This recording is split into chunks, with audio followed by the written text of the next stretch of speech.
નમસ્કાર મિત્રો, અમારી ચેનલમાં તમારું હાર્દિક સ્વાગત છે। તો આજે અમારા મીનાબેન બનાવવાના છે એકદમ ટેસ્ટી અને ચટપટું એવું લીલા મરચાંનું અથાણું। તો અથાણાનું નામ પડે એટલે આપણા મગજમાં પહેલાં તો કેરી જ યાદ આવે છે, પણ આજે મીનાબેન આપણને લીલા મરચાંનું અથાણું શીખવાડશે। તો ચાલો રેસીપી જોઈ લઈએ ફટાફટ। તો સૌથી પહેલાં તો આપણે આ રીતે જે મોળા મરચાં આવે છે તે લેવાના છે। તેને સારી રીતે ધોઈ અને કોરા કરી અને આ રીતે સુધારી લેવાના છે। તમે જોઈ શકો છો વિડીયોમાં આ રીતે ગોળ ગોળ અને નાના નાના સુધારવાના છે। તમે ઈચ્છો તો છરીથી પણ સુધારી શકો, પણ કાતરથી વધારે ઇઝી રહે છે અને આપણા હાથમાં પણ મરચાંની તીખાશ ઓછી લાગે છે, એટલા માટે અહીંયા કાતરથી સુધારી રહ્યા છે। તો આ રીતે બધા મરચાંને સુધારી લીધા પછી હવે આપણે મસાલાની તૈયારી કરીએ। તો અથાણાનો મસાલો તૈયાર કરવા માટે અહીંયા સૌથી પહેલાં તો 3 થી 4 ચમચી જેટલી લીલી વલિયારી લીધી છે। એને સારી રીતે તવી પર અથવા તો કોઈ પણ પેનમાં તમે શેકી શકો છો।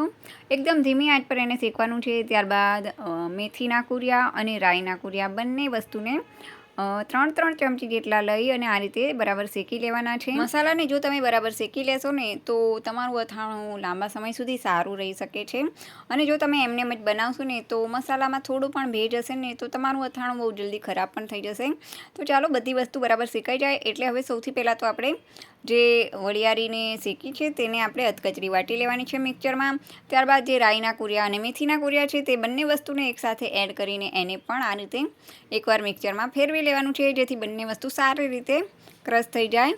તો હવે આ ત્રણેય વસ્તુઓને એક મોટા બાઉલમાં મિક્સ કરી દેવાની છે, જેથી આપણો અથાણાનો મસાલો તો તૈયાર થઈ જશે। તમે જોઈ શકો છો વિડીયોમાં આ રીતે ત્રણેય વસ્તુને મિક્સ કરી દેવાનું છે। હવે આપણે કરીએ વઘાર। તો વઘારમાં એક કડાઈમાં 3 થી 4 ચમચા જેટલું તેલ લેવાનું છે, અને તેલને બહુ જ ગરમ નથી કરવાનું, થોડું જ ગરમ કરવાનું છે।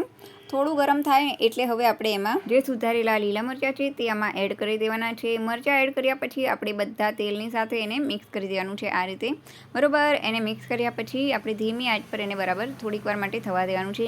બધા મરચાં થોડા ગરમ થઈ જાય ને એટલે હવે સ્વાદ અનુસાર મીઠું એડ કરી અને ફરીથી મિક્સ કરી અને તરત જ ગેસ બંધ કરી દેવાનું છે। આપણે અહીંયા મરચાંને વધારે ટાઈમ ગેસ પર નથી રાખવાના। હવે ગેસ પરથી ઉતારી લીધા પછી આપણે એક અલગ બાઉલમાં એને કાઢી લેવાના છે। ત્યારબાદ 2 ચમચા જેટલી હળદર, 1 ચમચી હિંગ અને જે આપણે મસાલો રેડી કર્યો છે અથાણાનો તે બધું આમાં એડ કરી દેવાનું છે આ રીતે। હવે બધી વસ્તુને સારી રીતે મિક્સ કરી લેવાની છે।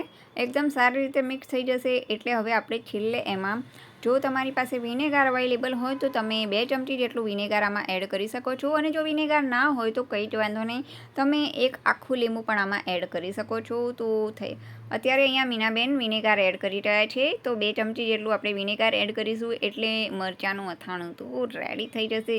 છે એકદમ સરળ રેસીપી અને એકદમ ચટપટી રેસીપી। તો કોને કોને ભાવે છે લીલા મરચાંનું અથાણું મને કોમેન્ટ કરીને અવશ્ય કહેજો, અને વિડીયો ગમે તો લાઇક અને શેર પણ ચોક્કસ કરજો, અને સબસ્ક્રાઈબ ના કર્યું હોય તો સબસ્ક્રાઈબ પણ અવશ્ય કરજો, અને બેલ આઇકોન પણ ચોક્કસ દબાવજો, જેથી અમે જે પણ વિડીયો અપલોડ કરીએ તે તમને પહેલાં નોટિફિકેશન આવી જાય એટલા માટે।